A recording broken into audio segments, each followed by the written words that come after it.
When building charts, you often use a pie chart when you have a single axis. Now if you look at the example here, we do have a single axis of values. Now we got all the staff names here and the parcels they've packed here. Now if we were to create a pie chart, we would go to Insert Ribbon. We go across to where the chart section is and choose from the pie drop down. We have various pie options. Now if we choose something, for example a 2D pie chart, you will see it will give us a pie chart. Now we have a bit of a problem here. Although it's done a good job, we have a problem in the fact that some of the values are very low, and it's very difficult to notice those because they take up a very small proportion of the entire pie. Now if you have this situation where you have such a vast array of items to chart in a pie, and some of them are very high values, others are at the lower end of the scale, the lower end of the scale will get lost within the pie. There is a solution to this. If we delete this pie, go back to the Insert, Pie Chart, and instead of choosing this standard 2D pie, we can move across to a pie of pie.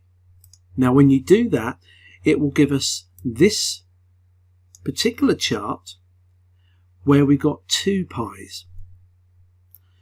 Now if we right click our mouse over the larger pie, this is known as the primary pie, right click, we can go down to the option to format the data series. Now this brings up a panel on the right hand side, and you can see that it's asking, do you want to split the series by the position, the value, the percentage. If we choose value,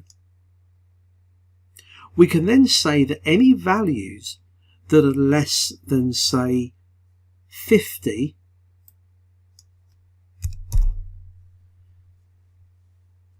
then include them in the second pie. And here you can see I've entered a value of less than 50. It's gone down our list of numbers.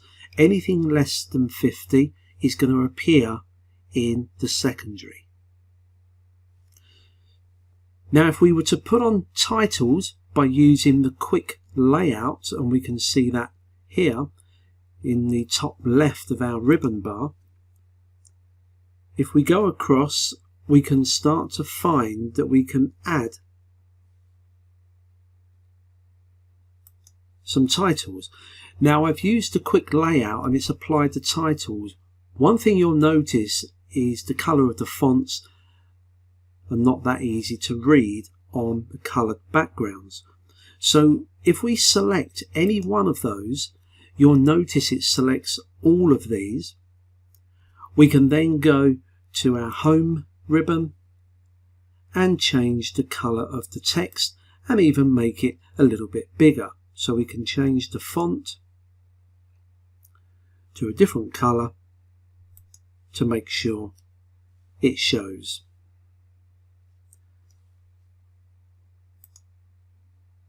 Now another thing that we might want to do is to change the actual values that we're looking at.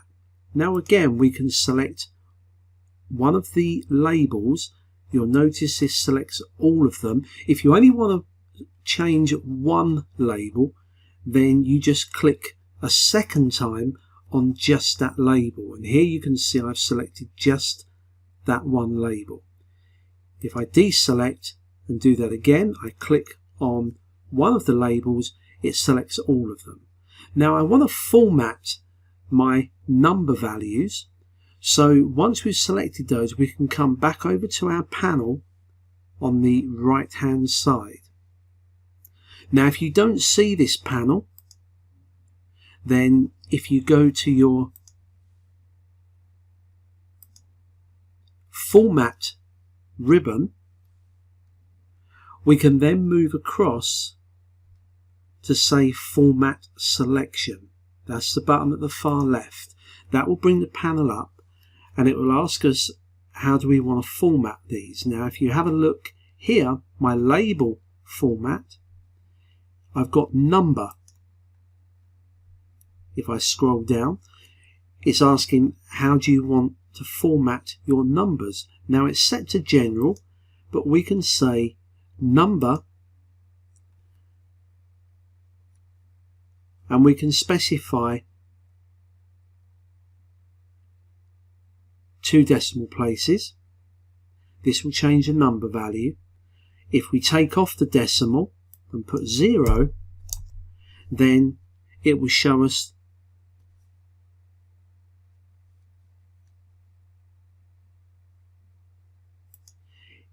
so we're going to choose percentage and then specify 2 decimal places.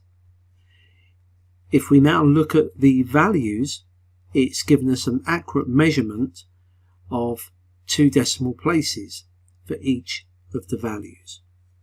Remember, all text boxes can be moved individually just by click and drag. And there is a pie of a pie.